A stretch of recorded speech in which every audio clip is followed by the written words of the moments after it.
everyone, and welcome to the Ultimate Job Search and Career Podcast. I am Bill, the company's expert. Thank you for joining me today. Today, we're going to be talking about how to respond to a typical weird job interview. And if you're joining me today, you might be joining me on either of my YouTube channels. I have two YouTube channels, The Company's Expert and The Company's Expert 2. And this podcast is spread over both those channels. So one episode will be on one channel. The next episode might be on the other channel. Be sure to subscribe to both to never miss an episode and get the full effect. Now, have I got a treat for you? Today's episode is in response to one question. That's right, just one question. Normally, this is like a Q&A format where I take several questions and answer them in sequence. But today we're just going to be doing the entire episode on one question that somebody sent in. Actually, the funniest comment I've gotten recently is somebody who just said, "I've had a bad day and I'm too tired to comment." That was their whole comment. I thought that was hilarious. It's a paradox, a haiku, and a social commentary all in one. It's actually brilliant. Anyway, today we're going to respond to something that was sent in by Peggy Weatherford. That's right. This was a comment on a video by Peggy Weatherford, and this is Peggy's story. Here we go. She says, "Well, I studied for a month for my interview today. I was more prepared than I had ever been on an interview. The interview started with the lady introducing herself and the other guy. She told me about the company and asked if I had any questions, which threw me off. I replied, 'Not yet.' Then the interview began. I was not asked any typical interview questions. No, tell me about yourself, no strengths or weaknesses, nothing of the sort. The interview questions were entirely about how would you go about setting up a spreadsheet, or how would you file important docs or answer a phone. I was totally confused. Only one question pertained to the actual position I applied for. But the questions were tailored to a secretarial position, which is not what I applied for. The guy finally says, 'We have 3 positions opened and we are seeing where you might fit.' He also asked me about salary requirements, and I said, 'The salary you posted with the job is within my salary range.' He says the reason the job is open is because of the salary. I don't know what to think now. I've been waiting for this actual interview for a month with the job I applied for in mind. Why would a company interview me for something I didn't apply for? Ugh." You like my sound effects? Ugh. Like a caveman. I think it's supposed to be a sigh. Oh, attempting the world's longest sigh. Okay. Overall, the interview went well, I suppose. I asked good questions pertaining to the job I applied for. At the end, that they seemed to be impressed with. But I left the interview confused and dazed. With that said, thank you for your guidance. It has been truly helpful." Okay, wow, that's an interesting story, Peggy. Thanks for sharing that with all of us. Here's the deal. Let's get into this. Okay. Now, you're absolutely right. This is kind of unexpected. It seems from what you're saying that there are several issues with this. The first one was that they seem to have only asked you technical questions. And that would make sense if this is a first round interview. And if you pass this interview, there would be other rounds of interviews after it. Okay. Generally, the whole tell me about yourself, strengths and weaknesses, all that kind of stuff. A lot of those are cliches. In my opinion, they're not really the way to go. But, just asking somebody technical questions and then hiring them based on that, either it's like a really low-level job or it's sort of round one, okay? Like round one of several rounds. So that's what it would lead me to believe if I were in your shoes and I went through an interview that was purely technical, okay? I've only ever seen this in entry-level jobs. Like when I say entry-level, what I mean is if you come out of university with a degree, like a 4-year degree or something, and you're getting your first career job, okay, sometimes they can put students through, or candidates who are really students, through maybe a 1-day, or sometimes I've even heard of a 2-day evaluation where you spend all day doing aptitude tests, intelligence tests, technical things like this. And then based on that, they hire you. Okay. So I have seen that, but yeah, this is not typical. Okay. Now what they're doing here, the reason why you would do this is, first of all, to make sure people have the technical skills. And this would be in areas where educational credentials in themselves just usually don't cut it. So that does cover a lot of jobs. Okay. It's based on how well you know the technicalities of a job, how much experience you have and what training you've been put through. So that's a thing, but it's interesting how they did this. Now, the second issue, okay, that Peggy mentions here is that they don't seem to understand what position they're interviewing you for. Now, speaking as someone who has, I have hired recruiters, I have fired recruiters, I have overseen recruiters and their hiring process. I don't like this. I would take these people to task if I don't fire them outright, because the way you described it seems very confusing. You don't know what position you're being interviewed for, and you suspect that a mistake has been made in that you applied for one position and they're considering you for another. Now, that usually is not a recipe for success. If you apply for an accounting job and you're a fully qualified accountant and you get there and then you see that they're hiring for a plumbing job and they're evaluating you to see what your level of plumbing knowledge is, that usually doesn't go anywhere great. So this seems like, if I had to guess by the way you describe it, I suspect that these people honestly don't have a clue what they're doing. And we see that all too often in recruitment and selection. There's some people that have some real horror stories. I think everyone has their own horror story when it comes to recruitment and selection. So this is something that unfortunately is relatively common in the sense that the people hiring you don't really understand what they're doing, and they don't seem to be looking for someone that they've previously stated they're looking for. This would not be the first time that has occurred. Sometimes with this stuff, we can play, we can invoke the double bluff and say, well, maybe it's a test, but I doubt it. I think it's just people that don't know what they're doing.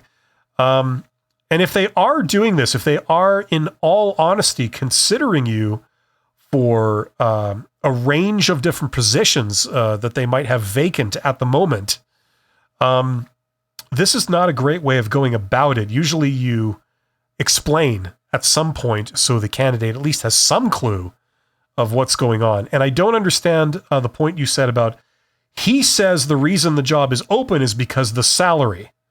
I don't really know what that means, and I suspect you didn't understand that comment either. Hiring down to a salary is a typical HR type thing.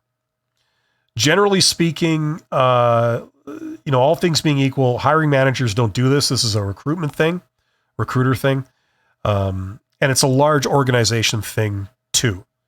Okay. You're not going to choose someone's role based on the salary that they would accept. That's usually not how things are done. And that's not a recipe for success. People do what they enjoy and what they're good at. They tend to not work out if you put them in a job they don't enjoy and they're not qualified for. That's the reality. That's kind of, HR 101 really. So it doesn't seem like these people kind of have that together. However, you go on to state that this is a very important job interview for you. You've been waiting for this interview for a month. Okay. And then it's a bit of an anticlimax because it seems like they're interviewing you for a different job, but you feel despite this that it went well. So, okay, that's good. And then left the interview confused and dazed. Listen, you are not alone. There's a lot of really odd things that go on in the world of recruitment and selection. And I'm sure everybody listening to this, you have your own horror stories of just silly things that you've encountered. You know, people that, first of all, their conduct is not professional. Okay. Like, for example, calling someone for a meeting, telling them it's for one thing, or having an expectation, being led to believe it's for one thing. But then when you get there, having it be for something else, that's generally unprofessional behavior. Normally, we don't do that. Okay. And if that does occur, you tend to, first of all, apologize and then explain the circumstances behind the change of agenda. That's usually how these things are done. Now, it does not surprise me that recruiters are not following that protocol. And there's two reasons for this. Number one, they just don't understand how to do things properly. And number two, there's sometimes a particular phenomenon that occurs where recruiters are used to candidates being beholden to them. Candidates, after all, are relying on the recruiter's approval for the candidate to get something they want, which is the job.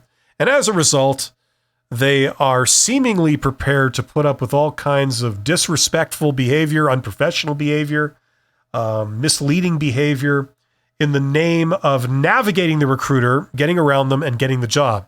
And as a result, recruiters are not taken to task by candidates usually for some of the things that they do. Now, there are some great recruiters out there. I'm not universally beating up on recruiters. I have worked with some incredible recruiters that are really, really good at what they do. And they're very professional. Unfortunately, I find, being on both sides of this, that they are in the minority. And there's way more bad people than good people in recruitment and selection. Especially in larger organizations where, like, you know, if you let in not great candidates or people that are unsuited to jobs, it takes a lot longer for that to be noticed. And usually by the time it is noticed, it's kind of too late to correct it, at least not in the short term. Anyway, so this is your story. Now, you don't have a question at the end, but you're sharing, your experience. And I guess the big surprise here is that they're not asking standard interview questions. Now here's the deal. The reality is that in order to hire somebody, you need to know a few things about them. Okay.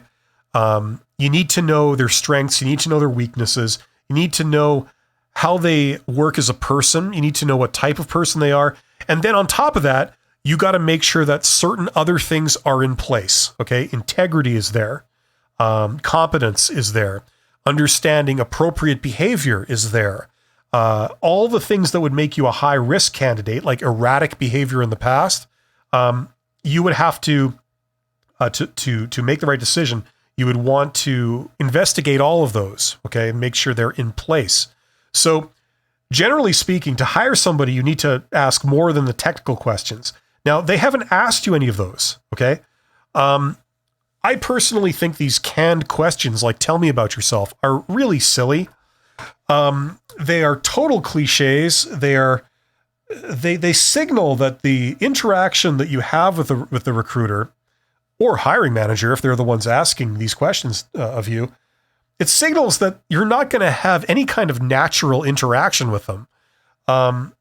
When I interview somebody, I don't ask any of these. I have conversations with them. I start by looking at their resume and I ask them about things on their resumes and I try and get a conversation going. I try and discover why they did the things that they did, what they thought about it, what the situation was, and what their opinions were, and why they did one thing instead of another thing. And I try and get to know them. Now, that takes a lot longer, but I would argue that it is time well spent. It's much more efficient than asking these questions, which, although more compact, are much less natural, and you tend to get much less of an honest insight into the person when you ask them things like, where do you see yourself in 5 years, right? That's kind of the deal. So I hope you get this, Peggy. From what you describe, it could go either way. It doesn't seem like they know what they're doing, but then again, that could work in your favor too. Now, to take a logical point of view of that, it might not be a situation you want to get into. If the organization doesn't know what they're doing, that might not be a good place to work. But the reality is sometimes we just need to take a job, and, we can't afford to be too picky. So, I totally understand if you're pursuing this, and I wish you the best of luck. I think that this is a great example of a job interview, because if you are preparing to do a job interview, very rarely does a job interview go exactly as you are predicting, okay? They won't ask you all of the standard questions, usually. And usually they include a few off-the-wall questions that you couldn't really have predicted. And you just have to rely on your knowledge of yourself and of your work history and of your industry to really be able to answer them. And that's just the reality. And there's no real way around that. Now, the saving grace, if that sounds intimidating, and it shouldn't be, is that a lot of times, especially if you're dealing with a recruiter, if they ask you a technical question, they really don't know what a good answer is. And a reality is that people that tend to have good soft skills, they tend to have charisma, they tend to exert an aura of authority when they talk about something. It makes people believe that this person knows what they're talking about. That tends to sway and influence recruiters quite easily, actually. They tend to interpret that as someone who actually knows their stuff, and that is often wrong. There are a lot of people that have great technical skills, but, are not amazing people. They are not necessarily extroverts. They are not necessarily charismatic. They are not necessarily, they don't have all their soft skills in place, like sales skills, persuasion skills, negotiating skills, that kind of stuff, that would help you in job interviews. Okay. So if you're the type of person that, you're maybe a more technical person, you're maybe a technician or something like that. You're not someone that works with lots of other people as part of your job. You're more of a details person, a technical person, an introvert. You may do well at these types of interviews. And if you get this type of interview, you may be laughing on the inside because this is what you feel you're strong at. So these types of interviews do exist, where people they forget all the typical questions and they put you through a barrage of technical questions. Those do occur. And depending on who you are, you may be able to ace those types of interviews, But rarely does a job interview go according to plan. Everybody typically feels that they might have answered some stuff well, but other things not well. That's typical. If you feel like that coming out of an interview, you shouldn't be too critical of yourself, because everyone feels like that when they try and assess their performance. And it can go either way. We tend to be very poor at determining objectively how well we did in these things. The big factor that you're missing is you don't know what they're looking for, and you don't know how much they know about the things they're asking about. That's the big factor. And the other thing that really throws a spanner in the works is that one organization, one company, could place value on certain things, like say soft skills, whereas another organization, another company, could place value on completely different things, maybe technical skills. And they have a completely different hiring philosophy. Okay, this is common knowledge. There's not one set of rules that works on all interviewers, that will make everyone think you're great. It's just that simple. There's a couple of principles here. People tend to hire in their own image. They tend to place value on others who have similar backgrounds than they do, similar personality traits than they do, similar opinions that they do. That's just human nature. And, that's something that we all have to recognize and deal with. That's all. Knowing that fact is also a big factor in having a rapport with people. You know, you want to talk about things that they enjoy talking about and that they know a lot about and that they want to talk about. That's a great way to have a conversation going, right? So you don't know the interviewer, you don't know, what they know and what they care about. You don't know the organization, what their values are, what their culture is, the people they tend to hire. The reality is that job interviews, it's just a matter of statistical probability, okay? And it's a numbers game. You have a certain probability of passing an interview.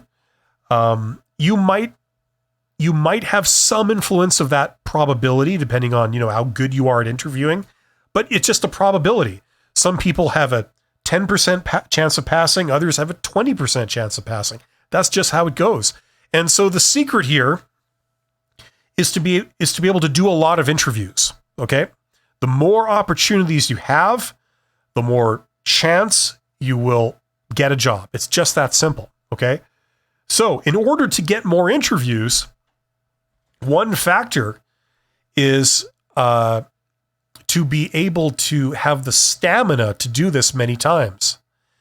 And in order to have that, you can't stress yourself out and develop, severe depression or severe mental issues when you go to a job interview. I know this is easier said than done, but the less you worry about this stuff, the more you recognize that it's more a function of random chance and less a function of your actual abilities, the more you will be able to roll with it, accept it for what it is. And another factor, like I mentioned before, is to just always focus on the next opportunity. Don't obsess about the current one. So Peggy, if you felt you did well, way to go. Now, instead of waiting by the phone for a call, okay, I would focus on the next thing. If you do get a phone call for this, great, but don't obsess over it. Don't think about it. Don't dwell on it. Focus instead about the next opportunity. And always be focusing on the next opportunity up until the point where you get a job offer, okay? And that's the way to handle these things. That's what's going to lead to success in the long term. So hopefully that was helpful. Thank you very much for Peggy Weatherford for sending this in. It's great to hear people's experiences. I've heard similar stories from students and things of mine in the past and former employees of mine in the past. And it can be really confusing and it can be really trying at times, but chin up, the race is long and it's a numbers game and you just got to keep grinding. And if you're going for a long time, you've been to many interviews, like 20 interviews, and like nothing is really turned into an offer, then in that situation, consider investigating alternate methods of getting jobs. Okay, there are many different ways of getting a job, and a great job search campaign relies on more than one method. Okay, applying for posted jobs is one of the methods. There's about at least 10 methods of getting a job. That's one. It's not even the most common. Most people don't get jobs through sending in applications to posted jobs. The most common method is networking. Most people that get jobs get them through networking. And if you're an introvert and you feel fear when you hear this, don't have any fear. You can do networking from your computer or your phone without the need to speak to another human being. It's easy to do. I talk about it in my course, and I do have some videos on it on my main YouTube channel. So check those out. Thank you very much. You guys are awesome. Keep your questions coming, and I hope to see you on the next episode. Take care.